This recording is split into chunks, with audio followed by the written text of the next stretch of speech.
ver los diferentes pasos que se hacen en cada cirugía. Si ustedes aprenden todos estos pasos, como les dije, ustedes van a poder asistir en cualquier tipo de cirugía, o sea, se van a poder manejar. Estos tiempos quirúrgicos, solo para hacer un recordatorio, ya que la mayoría no vino a la anterior clase, serie de pasos que suceden en una u otra forma ordenada, llamados tiempos fundamentales dentro de esta técnica quirúrgica. Toda cirugía empieza con una diéresis, con un corte. En toda cirugía hacemos hemostasia, que vamos a aprender ahora el tipo de hemostasia quirúrgica. En todos hacemos disección y separación de los tejidos, ¿ya?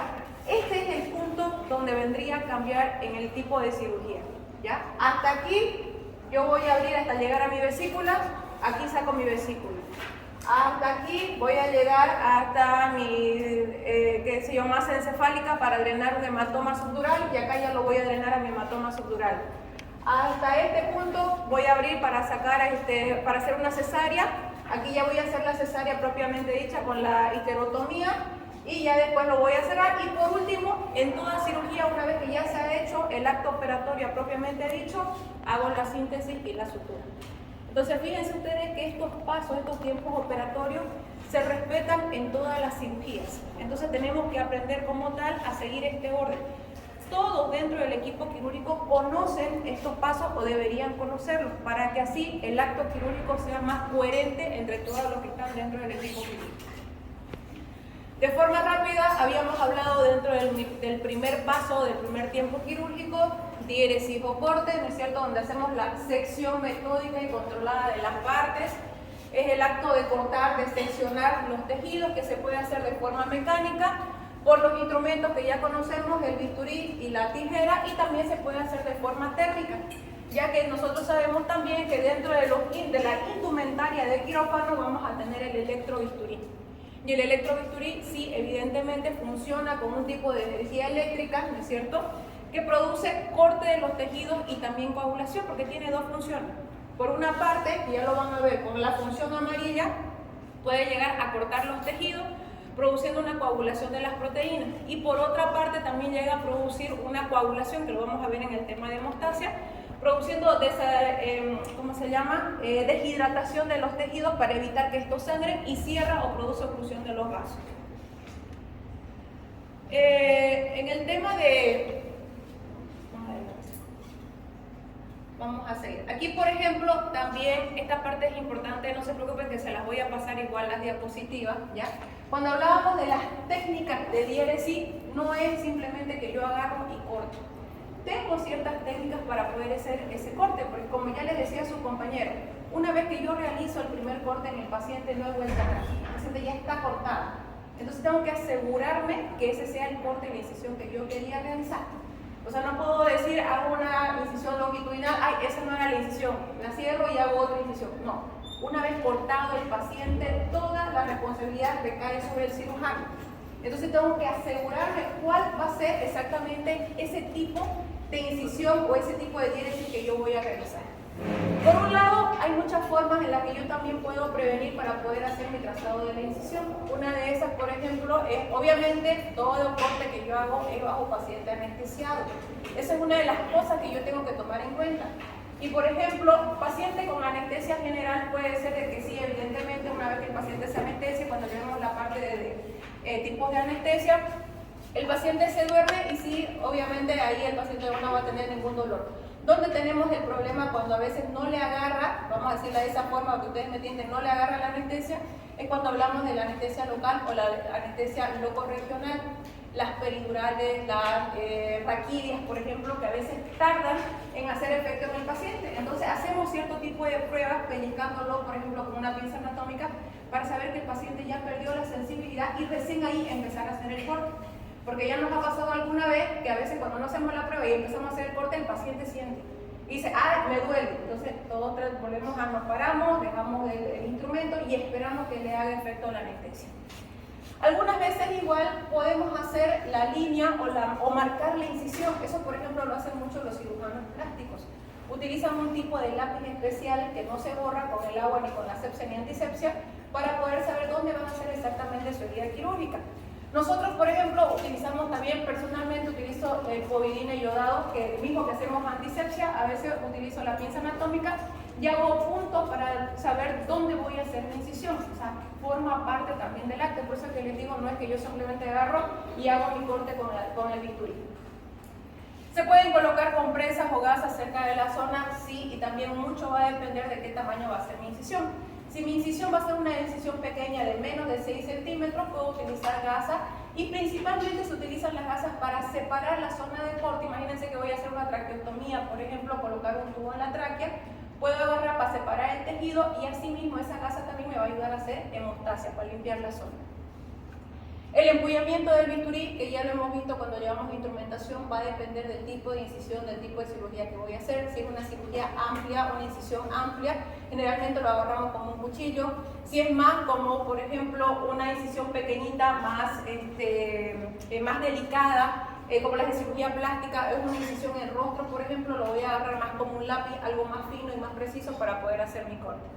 La fijación de la piel es lo que yo les decía con su patita, lo que hicimos práctica el día jueves.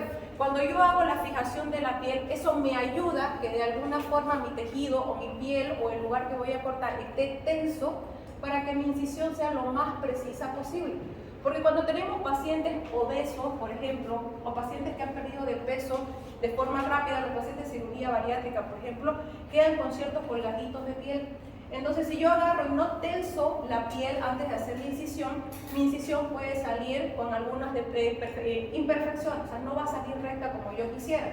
Y no se olviden que para nosotros, por ejemplo, querramos o no, la incisión, la cicatriz quirúrgica es como que nuestra firma, más o menos, lo que vamos a mostrar al final.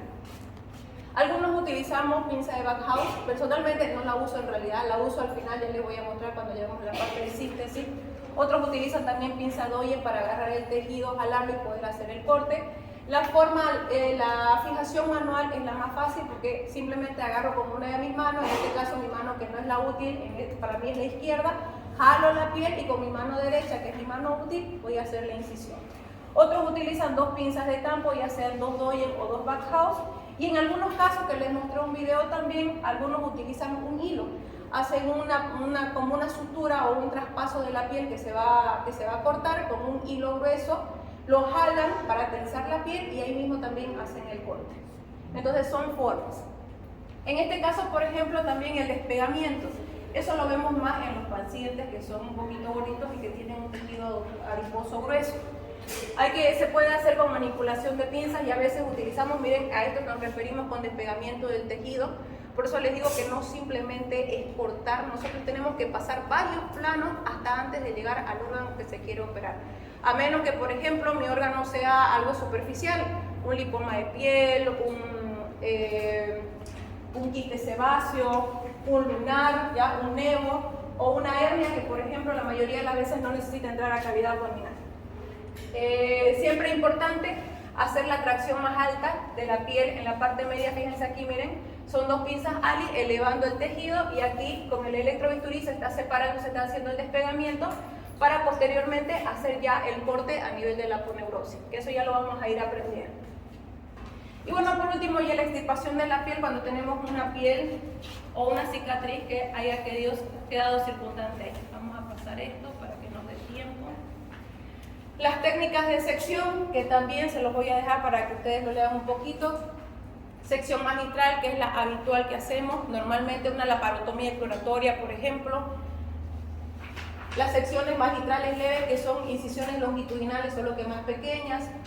El aserrado o el serruchado, que en realidad es cuando el bisturí ya no está filo y nos empieza a salir como una incisión así como que un poquito inestable, pero eso en realidad la mayoría de las veces cuando ya nosotros vemos que el bisturí está cortando de esa forma, automáticamente pedimos otra lámina, ¿no? Como les digo, o sea, es muy importante para nosotros también. Si podemos ayudar en la parte estética, lo hacemos, ¿ya? No nos olvidemos que igual la parte estética dice mucho del cirujano. La punción del bisturí, que se hace solamente con punción, es simplemente agarrar, y esto lo vemos mucho cuando hacemos, por ejemplo, drenajes de absceso.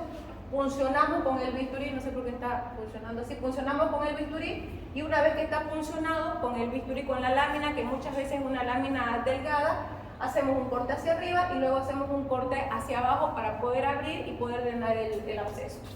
Bueno, por transección también es solamente clavar el instrumento cortante, ya sea una tijera o ya sea un bisturí, también es un tipo de corte, un tipo de técnica cortante. Y la sección circular, que también es un tipo de técnica que se utiliza principalmente en aureola mamaria, por ejemplo, o para hacer la exéresis de algunos tumores. Esos son tipos de diéresis o de corte que ustedes van a ver. Otros también que se pueden ver son los cortes alrededor de un miembro. Miren, por ejemplo, en una amputación, que más o menos es así. En este caso es importante tomar en cuenta el colgajo superior que yo voy a sacar y el colgajo inferior para que llegado el momento cuando ya se hace la exéresis del miembro amputado, queden de forma igualitaria. Y generalmente el colgajo de abajo, la incisión de abajo es mucho más amplia para cubrir la parte de arriba y no al revés.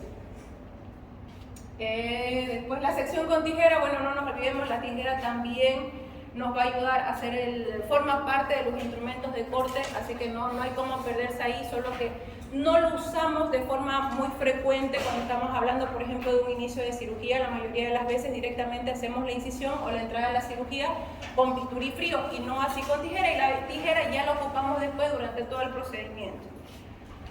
Lo vamos a apagar y encender de nuevo para ver qué tal.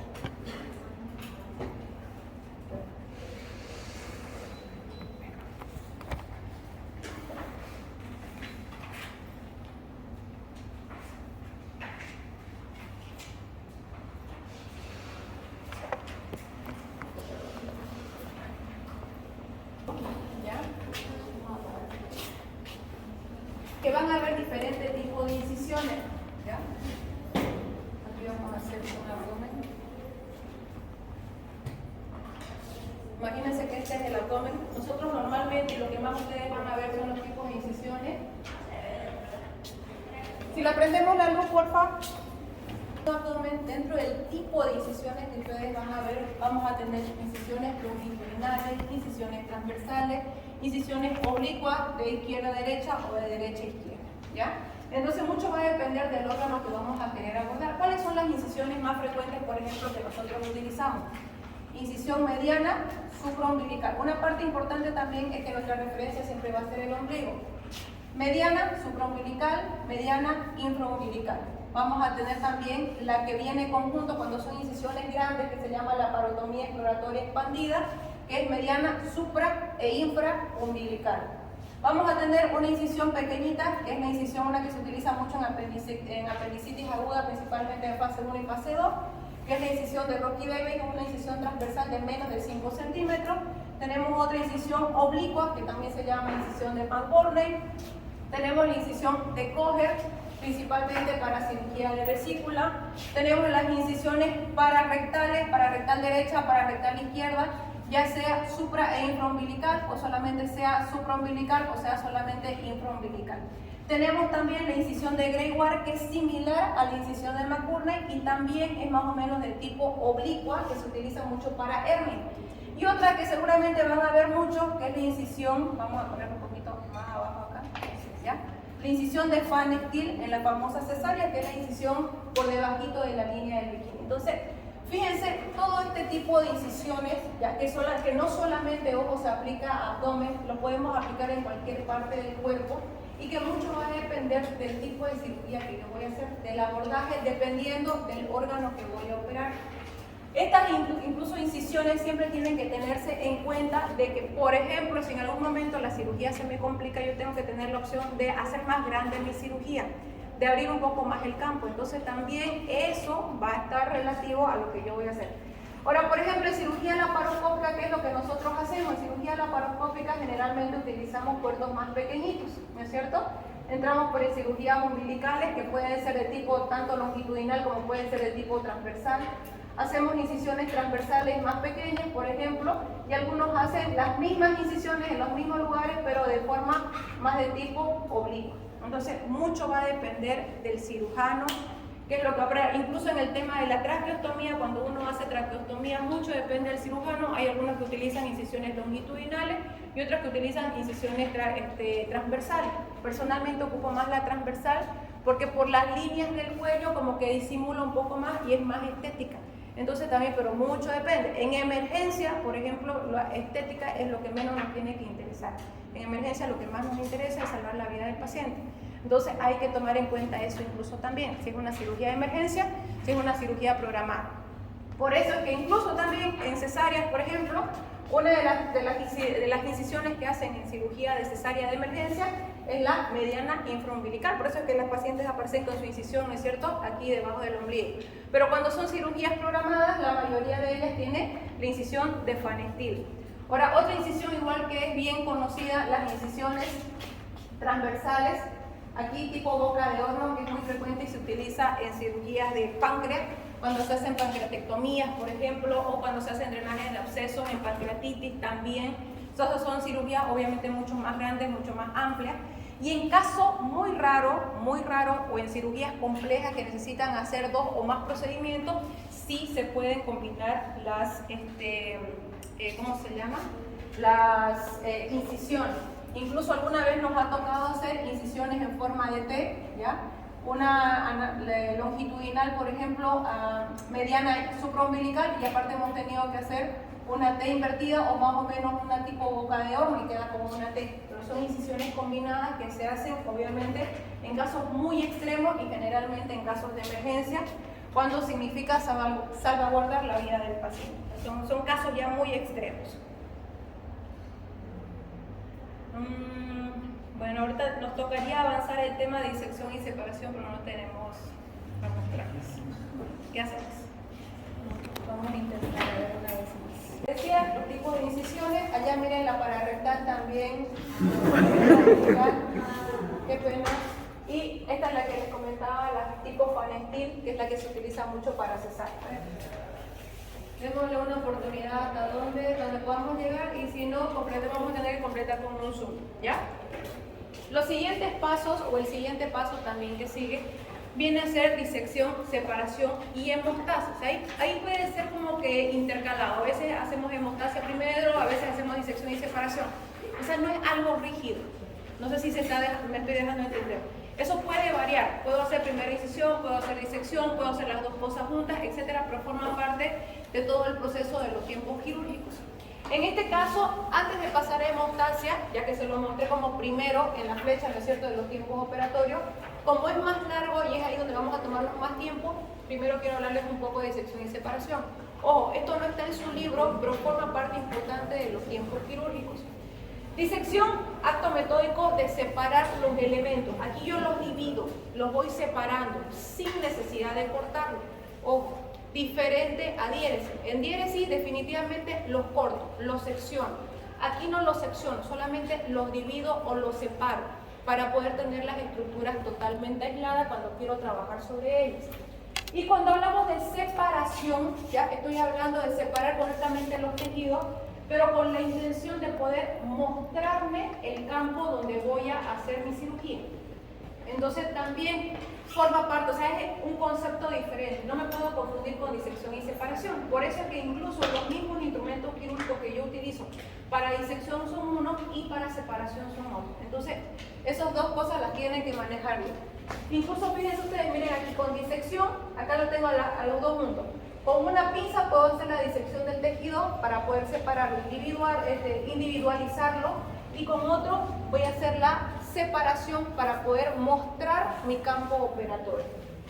Ahora, existen tipos tanto de disección como tipos de separación. Dentro de los tipos de disección podemos hablar de disección Roma y podemos hablar de disección digital. La disección Roma, por ejemplo, es aquella que se utiliza más en tejido conectivo laxo. Son esas pequeñas membranitas, por ejemplo, que pueden tener los tejidos y con las que yo directamente, sin necesidad de mucho esfuerzo, solamente con algún instrumento romo, vale decir, por ejemplo, la colita de la pinza anatómica, que es un instrumento romo, ¿no es cierto? Con la puntita de mi aspirador, que tiene también una punta roma, yo puedo empezar a separar esos tejidos laxos para poder individualizar los elementos anatómicos. Y generalmente, como les digo, este tipo de instrumentos que yo utilizo para hacer este tipo de disección son tal cual redondeados, por eso se llama disección Roma.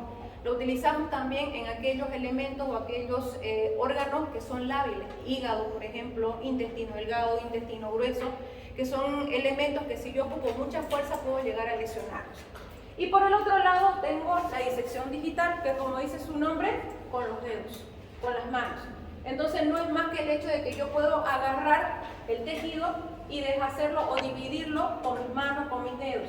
E incluso cuando este tejido no es laxo y es un tejido un poco más fibroso, con los mismos dedos, con un poquito de fuerza, haciendo una como fricción entre tejido y tejido, puedo también llegar a dividir, a diseccionar ese tejido sin necesidad de cortarlo, simplemente dividirlo. Por eso se llama disección digital. Y por el otro lado, hablábamos de separación. La separación, fíjense ustedes, acá se mantiene según el tipo de instrumento que voy a utilizar. ¿Se acuerdan que habíamos hablado, ¿no es cierto? En separación teníamos los instrumentos de tipo estático y teníamos también los que eran los activos o los dinámicos. Aquí, por ejemplo, lo mismo. El manual o activo, que es la exposición con manos. Aquí puedo utilizar las manos, incluso nuestras mismas manos pueden funcionar como elemento de separación. Eso se van a fijar ustedes mucho con los ginecólogos. Es algo que los caracteriza a los ginecólogos. Ellos no utilizan mucho los instrumentos de separación, utilizan mucho las manos. Y por eso es que incluso entre chiste y chiste a veces nosotros decimos, este es ginecólogo. Porque ya directamente quiere separar el tejido, agarra la mano, agarra una compresa y separa directamente el tejido con las manos. En cambio nosotros, por ejemplo, somos un poco más prácticos. En ese caso sí utilizamos los instrumentos. Tenemos el Farabé, tenemos la suprapúbica, ¿no es cierto? Tenemos nuestros otros tipos de separadores, nuestro separador Doyen, por ejemplo. Entonces sí utilizamos los tejidos de separación. Y también en algunas situaciones podemos proteger ese tipo de tejidos para que no produzcan compresión o lesiones en el órgano por medio de una compresa. Y por el otro lado tenemos la separación autoestática, que justamente utiliza los instrumentos autoestáticos, ¿no es cierto? Que tienen un mecanismo de como una tipo cremallera que nosotros lo colocamos en el lugar que queremos que se mantenga y ahí se va a mantener. Entonces ahí miren, tienen un sistema de ramas articuladas con fijación mecánica que van a apartar los tejidos y de esa forma incluso dejamos descansar al ayudante, teniendo ese tipo de indumentaria. Y bueno, aquí nos vamos aquí como que a la parte más gruesa del tema de los tiempos quirúrgicos, ¿ya? La hemostasia para nosotros como cirujanos realmente es muy importante por el hecho de que un mínimo sangrado puede llegar a afectar todo el proceso evolutivo de la cirugía, ¿ya? Una cirugía puede estar bien, y los que han tenido la oportunidad de estar conmigo en quirófano, ¿no es cierto? Una cirugía puede estar bien, puede estar avanzando normal, y accidentalmente nos pillamos con un vaso que anatómicamente no debería estar ahí, pero ese paciente lo tenía ahí, y lo cortamos, empezó a sangrar, ¿ya? Entonces es ahí donde lastimosamente muchas veces empiezan las complicaciones para nosotros. Por eso, conocer los tipos de hemostasia y conocer las técnicas para corregir para poder hacer esta hemostasia quirúrgica es importante para nosotros, y vamos a ver que hay muchas técnicas.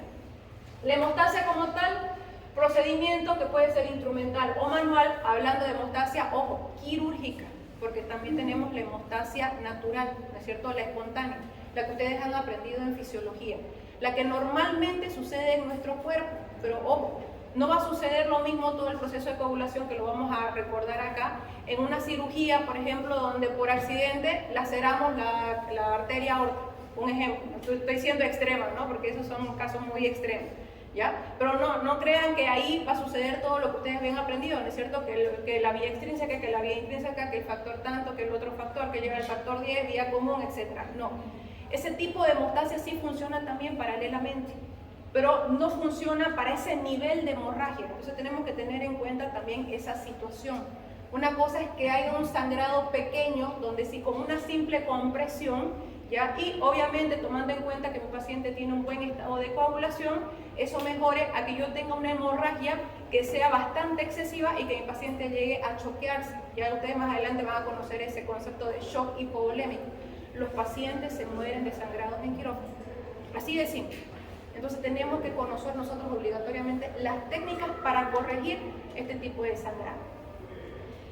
Mecanismos fisiológicos protectores para impedir la sangre que se extravasa mediante formación de un coágulo. Esto es lo que vamos a ver o vamos a recordar. En realidad, como les digo, esto lo han llevado en fisiología como parte del proceso de hemostasia espontánea o natural, o fisiológica si ustedes quieren. Pero ya acá estamos hablando de una hemostasia quirúrgica, o sea, ya le damos como que un plus, porque aquí ya nosotros necesitamos ciertos instrumentos para poder producir. Aquí, por ejemplo, en el acto quirúrgico como tal, nosotros obviamente, ¿no es cierto?, hacemos corte diseccionamos, separamos, y esas situaciones o esos actos de separar, dividir, cortar, van a producir lesiones de vasos, ya sea de pequeño, mediano, de gran calibre, capilares, etc. Y querramos o no, eso sangra. O sea, ya les he dicho, yo me preocupo cuando no sangra. Ahí me preocupo, porque lo que no sangra no está vivo, lo que sangra está vivo. O sea, no es malo, ¿no es cierto? Lo malo es cuando esto empieza a sangrar en exceso, ese es el problema. Entonces, fíjense ustedes que hay sección y lesión de tejidos orgánicos, macro o microcirculación. O sea, no significa que siempre va a sangrar poquito. En algunas circunstancias, por cambios anatómicos del paciente, puede sangrar más de lo que debe, y es ahí donde se producen las famosas hemorragias operatorias. Y es el paciente que entra en shock hipovolémico, y ya más adelante vamos a ver incluso los grados de shock, así de forma general. Entonces tenemos que aprender ahí el tipo de hemostasia quirúrgica. Entonces vamos a ver cuáles son esas técnicas que yo tengo a mano como cirujano para poder cohibir o poder tratar una hemorragia.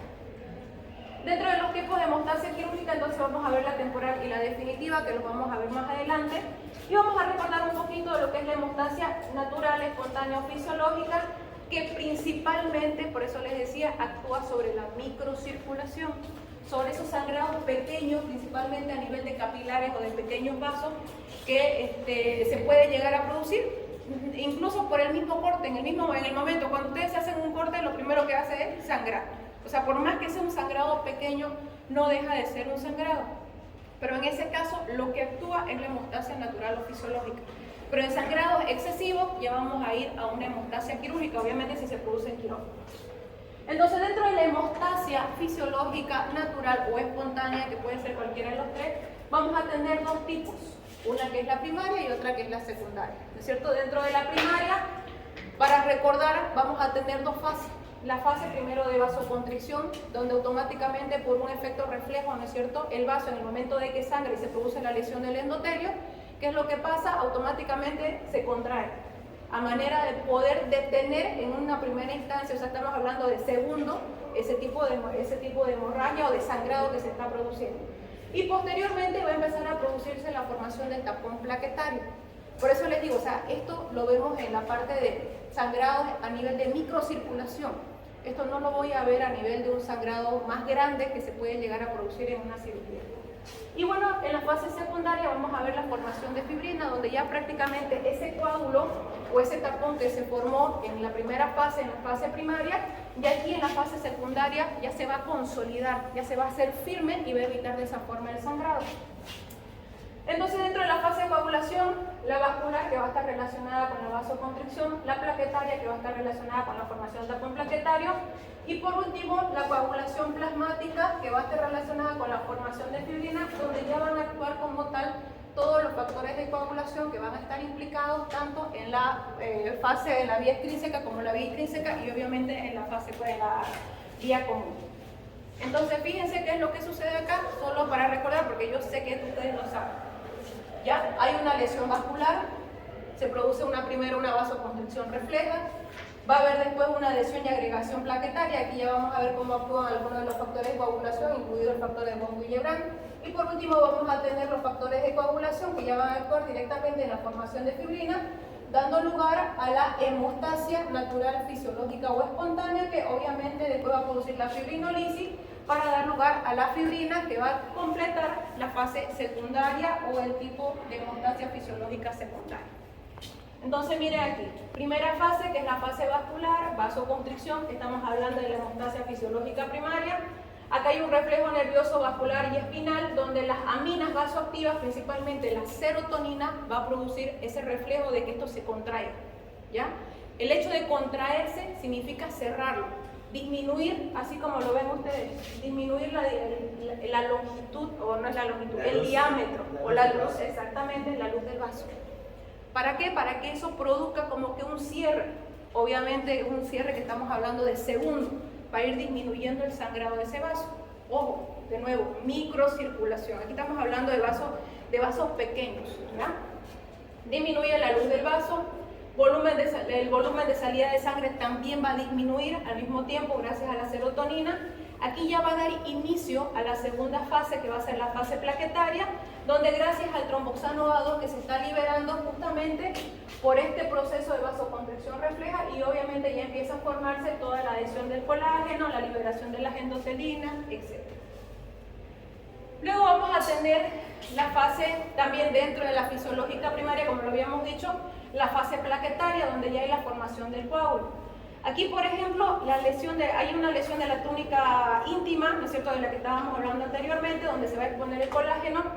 Aquí ya el trombo plaquetario va a empezar a formarse gracias a las plaquetas. No nos olvidemos que las plaquetas, como tales, como son órganos o en realidad elementos formes dentro del plasma, dentro de la sangre, son importantes para nosotros. Por eso cuando ya hablemos nosotros de preparación preoperatoria, porque es un tema que vamos a llegar más adelante, tenemos que tomar en cuenta que si mi paciente tiene una alteración a nivel de las plaquetas y no tiene un valor de plaquetas normales, este paciente puede llegar a sangrar. O sea, imagínense, si así nomás la microcirculación no se va a poder llegar a controlar dentro de un proceso quirúrgico normal, pasa, Amita. Peor va a ser con un paciente al que yo le voy a querer producir o voy a querer hacer algún tipo de técnica quirúrgica especial para poder detener esa hemorragia. Entonces yo tengo que tomar en cuenta todos esos procesos. Obviamente ahorita estamos recordando la parte fisiológica, ya más adelante vamos a ver también cómo hago yo en la fase patológica, cuando ya hay enfermedad. La vida media de las plaquetas, 9 a 11 días, ya importante, por ejemplo, en la actuación de las plaquetas, que son ricas en ATPasa y también son ricos en factores de coagulación. Entonces, fíjense ustedes aquí en esta fase ya donde hay agregación o la fase plaquetaria, aquí vamos a actuar, hay una disrupción del endotelio, de la superficie del endotelio, y entonces van a empezar a adherirse las plaquetas, ¿no es cierto? Y este tipo de plaquetas, estas plaquetas en realidad, se van a adherir gracias al factor de von Willebrand, que viene a ser también un factor de coagulación. Ahora, hay enfermedad también, ¿no es cierto? Una enfermedad de síndrome de factor de von Willebrand. En este caso, por ejemplo, hay deficiencia de este factor de coagulación. Y cuando hay deficiencia de este factor de coagulación, obviamente no hay que pegue las plaquetas aquí a esta disrupción o a esta lesión del endotelio.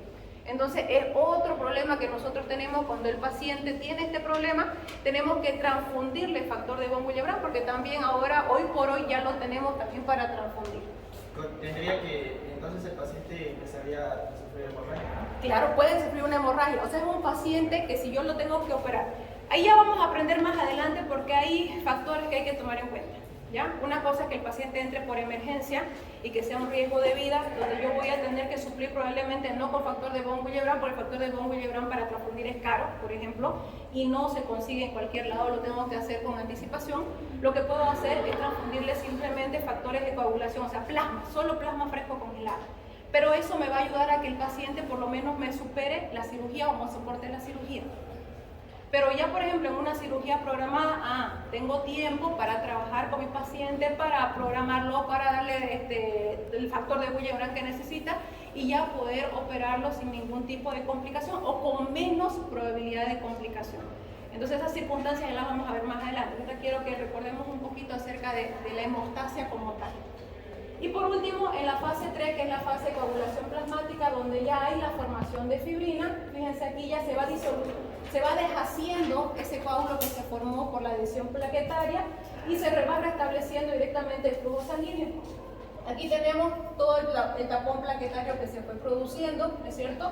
Y gracias a todo el proceso de la fase de coagulación, porque aquí ya empieza a actuar la fase de coagulación como tal, ¿ya? Vamos a tener que la fibrina como factor 2, gracias a otros factores, calcio por ejemplo, fíjense ustedes, el calcio también forma parte importante de todo el proceso de coagulación en este tipo de hemostasia. Y hemos tenido pacientes que tienen, por ejemplo, problemas de hipoparatiroidismo.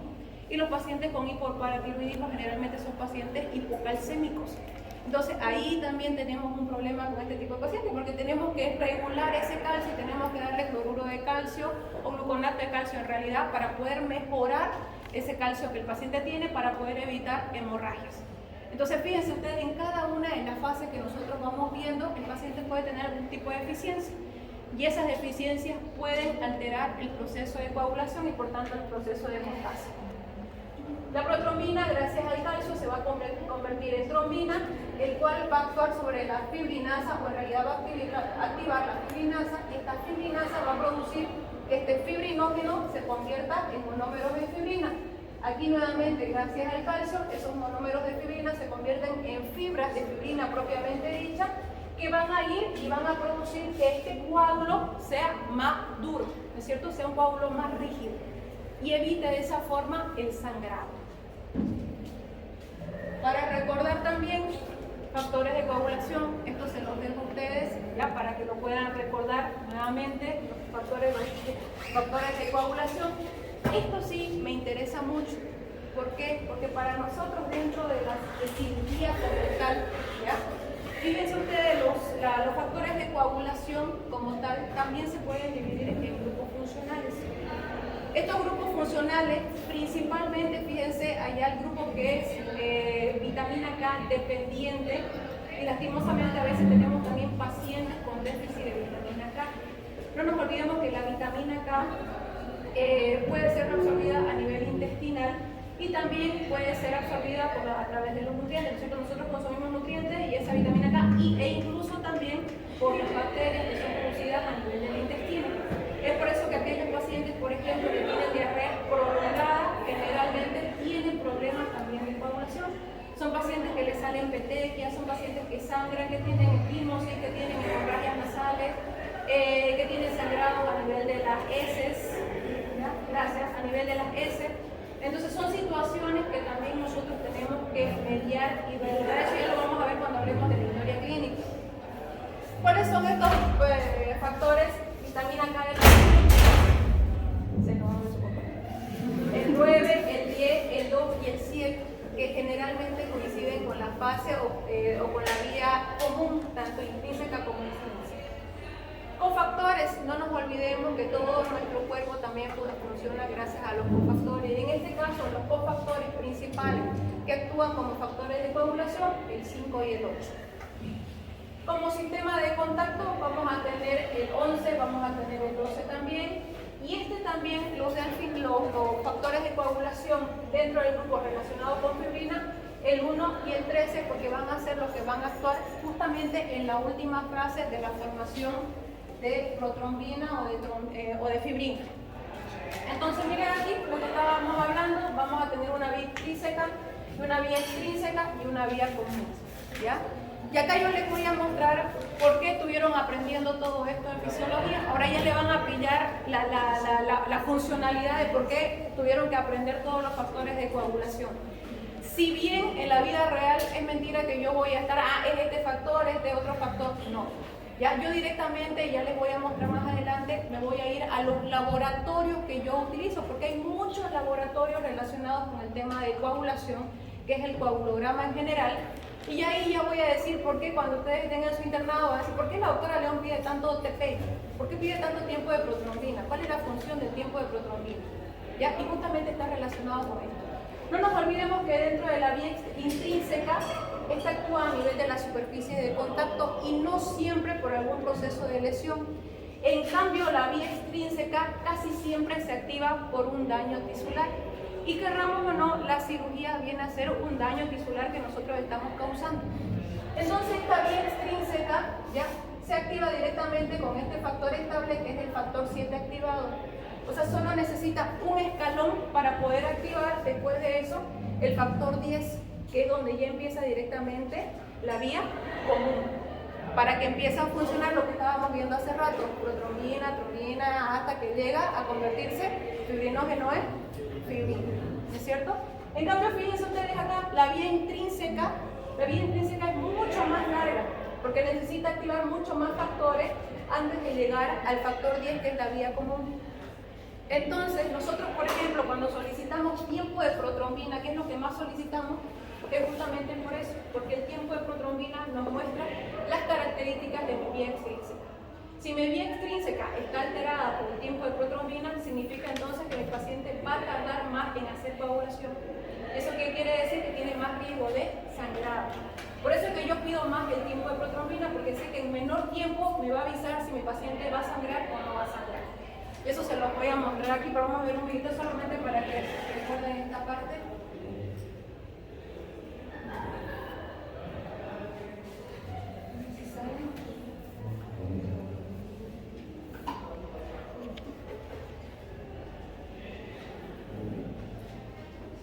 miren, por ejemplo, el vaso sanguíneo, hay un daño en el endotelio.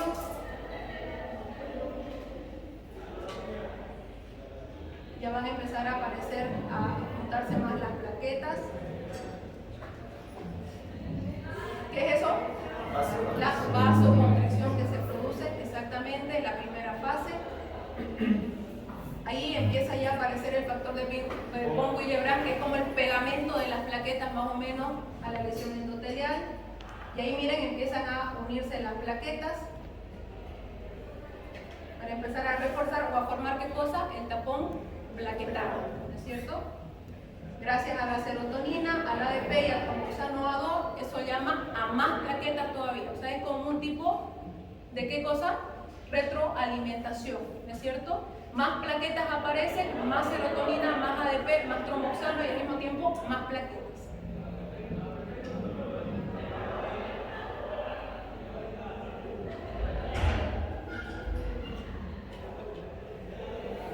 Ahí está el tapón plaquetario y luego de eso, ¿qué pasa?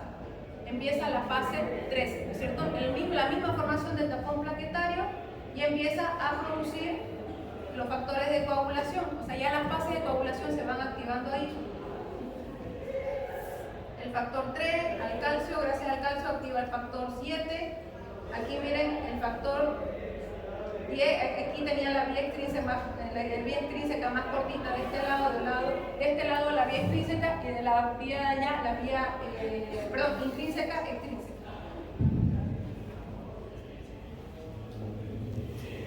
Y vamos con la vía común, que es el factor 10.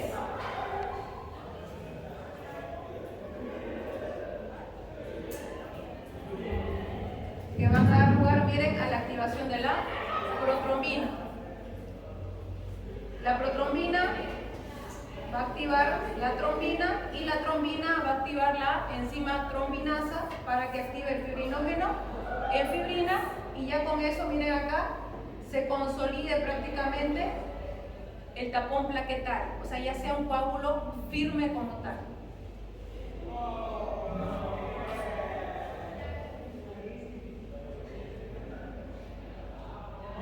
Así de sencillo nuestro factor, nuestra cascada de coagulación. Ahora, la hemorragia como tal, ¿ya? Extravasación de sangre consecuente a una lesión vascular. Que la gravedad es lo que yo le decía, o sea, yo no puedo hablar de que se desangró el paciente si en realidad no ha cumplido con la cantidad de sangre necesaria para que yo hable de que se desangró. A veces nos podemos asustar con un poco de sangre. No sé si se fijaron, por ejemplo, en cirugía laparoscópica, la cámara aumenta alrededor de 10 a 20 veces, incluso las cámaras de hoy aumentan hasta 20 veces su tamaño normal, o sea, su tamaño de las estructuras. Entonces un sangrado de 5 ml pudiera parecer de 1 litro, pero en realidad no es así, lo que sangra es menos de eso. Así que fíjense, les he puesto no es necesario que se lo aprendan este cuadro, es algo que ya lo van a ver ustedes más adelante, pero solamente para que ustedes se den cuenta de las características de las pérdidas de sangre de acuerdo a diferentes causas. Por ejemplo, en este caso, este cuadro ustedes lo van a ver más adelante, es el cuadro de clasificación de shock que se utiliza para cualquier enfermedad que pueda requerir o pueda tener alguna pérdida sanguínea, que se divide en 4 grados. Esto se utiliza tanto en trauma, o sea, en paciente politraumatizado, como en paciente que no sea politraumatizado, que tenga cualquier otro tipo de sangrado por varices esofágicas, por ejemplo. Entonces, fíjense aquí, para que yo diga que ya hay shock, generalmente estoy hablando de que el paciente tiene que perder 750 ml de sangre. Estoy hablando de medio litro y la mitad de otro, ¿no es cierto?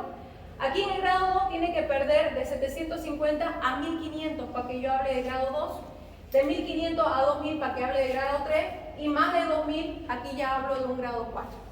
Hay pacientes, por ejemplo, especialmente los pacientes politraumatizados, cuando tienen lesiones graves, ya sea de hígado o de vaso, pueden llegar a perder incluso hasta toda la volemia. Los 5 litros los pueden llegar a perder. Y obviamente eso ya complica más la cosa porque incluso en ese tipo de pacientes ya vamos a necesitar hacer incluso la transfusión de sangre. Y no solamente, cuando hablamos de sangre, no estamos diciendo solamente sangre, nos estamos refiriendo a transfusión de plaquetas, plasma fresco y de eritrocitos también. Entonces fíjense que a medida que el paciente pierde diferente cantidad de sangre, va a empezar a alterarse sus signos vitales. Entonces, eso es lo que yo necesito tomar en cuenta también cuando mi paciente pierde sangre en quirófano. ¿Ya? Por eso se los he puesto aquí, para que ustedes se den cuenta de eso. Si yo tengo un paciente que, por ejemplo, en quirófano lesioné un vaso o tenía una malformación anatómica y corté un vaso sin querer, un vaso de mediano o gran calibre, y el paciente empieza a perder más de 1500 ml de sangre dentro del quirófano, ese paciente va a empezar a taquicardizar, va a empezar a aumentar su frecuencia cardíaca, ese paciente va a empezar a tener aumento de la frecuencia respiratoria, y es ahí donde también taquicardiza el paciente y taquicardiza también el anestesiólogo, o sea, todos se ponen así medio estresados, ¿ya?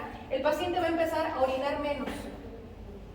Y eso significa que si está perdiendo menos, si está orinando menos, significa que el riñón está empezando ya a dejar de funcionar y empiezan a hacer insuficiencia renal. Y voy a empezar a tener la necesidad de ponerle más líquido a mi paciente.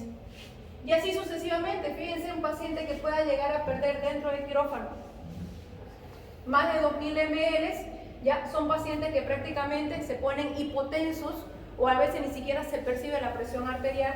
Empiezan a tener frecuencia cardíaca de más de 140, ya prácticamente no orinan nada, uno les pone sonda vesical y no orinan nada, lo que ya me está indicando a mí de que ya hay una insuficiencia renal en ese paciente. ¿Ya? Aquí, por ejemplo, prácticamente es un paciente que si no estuviera intubado, ya que en este aspecto ya muchas veces empezamos ya se intuba directamente, pero está con un sensorio disminuido. Y aparte de eso, ya empiezo a pensar a darle sangre. O sea, ya ni siquiera el líquido va a ser suficiente, sino que necesito darle sangre. ¿Qué vamos a hacer?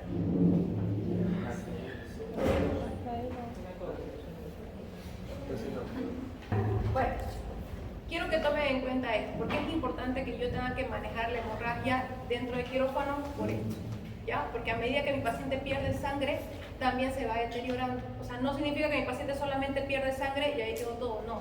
Empieza a deteriorarse tanto la función cardíaca, tanto la función renal, como ya llega a culminar con una alteración a nivel de la función cerebral. Entonces tengo que cuidar esa situación. En quirófano, por ejemplo, hay varias formas en las que yo puedo contabilizar la pérdida de sangre. Una de ellas, por ejemplo, es con la aspiración, porque obviamente a medida que el paciente va sangrando, va llenando todo el campo operatorio, entonces con el aspirador que hago yo, aspirar la sangre. Esa sangre se va obviamente al contenedor de la aspiración y es ahí donde yo voy a empezar a cuantificar. Obviamente que cuando ya el anestesiólogo es el que se encarga, por ejemplo, de ver esa situación también, junto con la circulante. Doctora, ya está perdiendo más de 500 cc de sangre. Ah, ya, si ya está perdiendo más de 500 y estamos dentro del quirófano y no hemos logrado, manejar bien la situación, es un paciente que ya necesita sangre, por ejemplo. Entonces ya vamos a empezar a solicitar sangre. Otra forma también es midiendo o pesando las compresas, porque a veces cuando el aspirador no es suficiente, que nos ha pasado también, necesitamos meter compresas para que funcionen como absorbente. Entonces también, ¿qué es lo que hace la instrumentadora? Saca las compresas y las puede ir a pesar, o a veces también la exprime para poder cuantificarlos en una jarra, ¿ya? Entonces también es una forma de saber, o de las gasas, para saber cuánto es lo que puede estar perdiendo el paciente. Obviamente es mucho más exacto cuando se aspira, o en el caso de las compresas, por ejemplo, y las gasas, es un aproximado nomás. Otra cosa que es importante saber, que si la hemorragia es venosa, es capilar, es arterial, no es lo mismo, ¿ya? Fíjense ustedes que tanto, incluso por la estructura anatómica, ya sea de los capilares, sea de los vasos venosos o sea de los vasos arteriales, la cantidad de sangre que puede perder el paciente también puede ser diferente, e incluso el tiempo en el que puede perder el paciente. No nos olvidemos que debido a que es vena como tal, ¿no es cierto?, no hay un aumento de presión, pero sí las venas generalmente son mucho más anchas, más dilatadas, ¿no es cierto?, que una arteria. En este caso, por ejemplo, si bien el chorro no es oscilante, es decir, no es pulsátil porque se nota bastante bien, es una sangre oscura, pero es bastante lo que llega a sangrar por el tamaño del vaso, peor si es una vena de grueso calibre. En cambio, la arterial, si bien es más pequeña, ¿no es cierto?, es más firme y tiene mayor presión, por eso es que el chorro normalmente es pulsante. Va chorrando, ¿cómo se llama?, va perdiendo sangre y al mismo tiempo va pulsando. Entonces, de esa forma, e incluso, si bien ambas sangres son rojas, ¿ya?, Ustedes se llega a notar cuando es una sangre venosa, es una sangre más oscura, más tirando a guinda más o menos. En cambio, la sangre arterial es sí, justamente así, una sangre más rojo vivo. Entonces se puede llegar a ver y nosotros ahí incluso podemos llegar a identificar, es sangrado arterial, no, es sangrado venoso. El sangrado venoso como que nos produce menos miedo, ¿por qué? Porque el sangrado venoso muchas veces nosotros podemos llegar a controlarlo mejor, porque no nos olvidemos que es un sangrado de retorno. Mientras que el sangrado arterial es mucho más preocupante, porque el sangrado arterial, como viene con la fuerza de expulsión del corazón, no nos olvidemos, ¿no es cierto?, que está, y ahí es una, ¿cómo se llama?, es una irrigación que viene del corazón directamente gracias a la precarga. Entonces va a ser mucho más fuerte y mucho más difícil de controlar. Entonces a nosotros lo que más nos preocupa es esto, así que tenemos que tener mucho cuidado. En cambio la capilar es una que se puede controlar más. La capilar es ese famoso que nosotros decimos sangrado en napa. Es un sangrado que sí es constante, ¿ya?, pero que incluso con técnicas temporales de hemostasia quirúrgica se pueden llegar a controlar, e incluso con el mismo proceso de hemostasia fisiológica o espontánea se mejora. O sea, no necesitamos hacer muchas cosas o solamente con electrocoagulación. Mientras que la venosa y la arterial no. Necesariamente yo tengo que llegar a identificar cuál es el vaso que está sangrando y ya ver si es necesario hacer ligadura, hacer sutura, que ya lo vamos a ver más adelante. Entonces miren, así más o menos funciona. La arterial en general es mucho más profusa, la salida es intermitente porque es pulsátil y la sangre sí es roja brillante. Mientras que la venosa, la salida es continua, ya no es tan abundante, pero la sangre es roja, pero es oscura, o sea, por digo, es como tirando a guinda más o menos.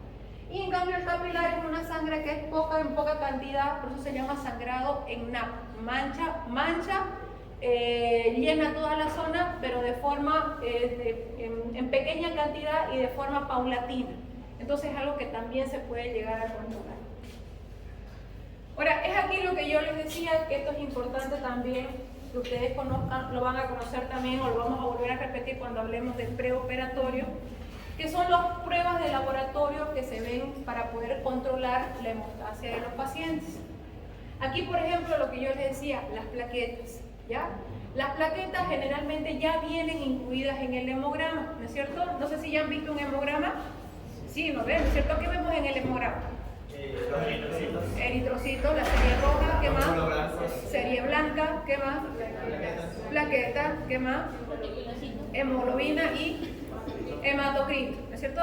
Básicamente, esas son las 5 cosas que ustedes buscan en un hemograma, o por lo menos son las 5 cosas que nosotros vemos en un hemograma cuando estamos hablando de un paciente preoperatorio. Las plaquetas, como les decía, cuando estamos hablando del proceso de coagulación, justamente por el hecho de la hemostasia espontánea o hemostasia fisiológica, es que nosotros tenemos que tener presente de que estén en buenas condiciones. Aquí ustedes ya tienen que empezar a aprender valores normales, ¿ya? Entonces, son muchos los laboratorios que van a aprender de aquí en adelante.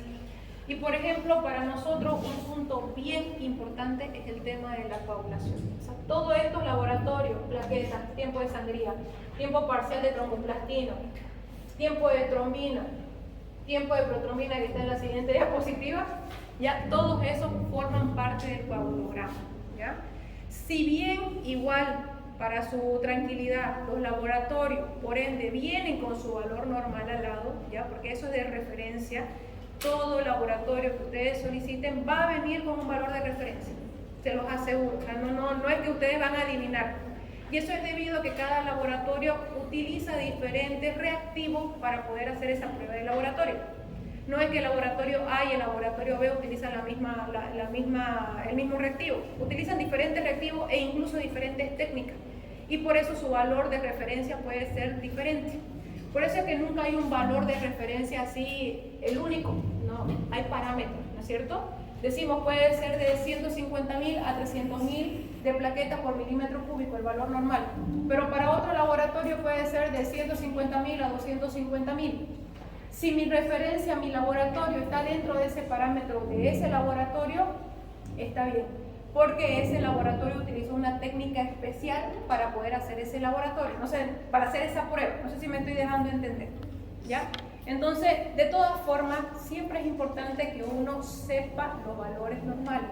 por ejemplo, por lo menos los rangos estándar, ¿ya? Porque no, en algún momento ustedes van a necesitar identificar también los valores normales, entonces es importante aprendérselo. No es que se los van a aprender de la noche a la mañana, eso ténganlo por seguro, ¿ya? Porque esto es una parte nomás. Ya después ustedes van a ver que tienen que aprenderse valores de perfil hepático, perfil lipídico, perfil renal, perfil pancreático, perfil tiroideo y bla, bla, bla, bla. ¿Ya? Entonces son cosas que las van a ir aprendiendo y no sé qué vamos a hacer con eso.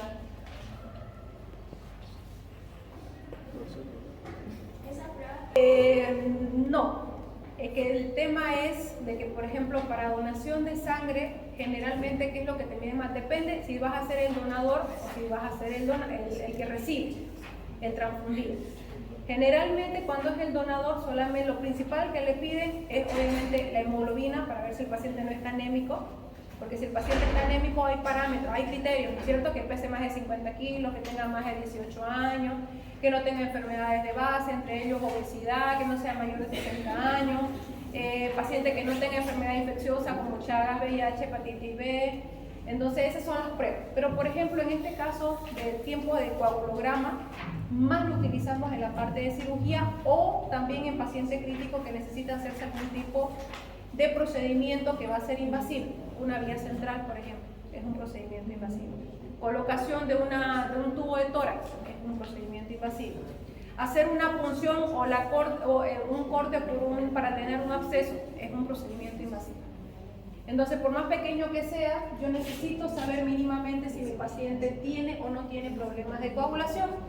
Y esos son los laboratorios básicos que debería conocer, o por lo menos que quería mostrarle, bueno, el tiempo de protrombina, que es el que más utilizamos, porque es el que va a estar relacionado directamente con la vía extrínseca, ¿no es cierto? Que es la vía más corta que va a llegar a la vía común para poder formar desde la protrombina, trombina, fibrinógeno, fibrina hasta el tapón plaquetario. Chicos, martes 8, a las 6 pueden el martes para que terminemos este tema.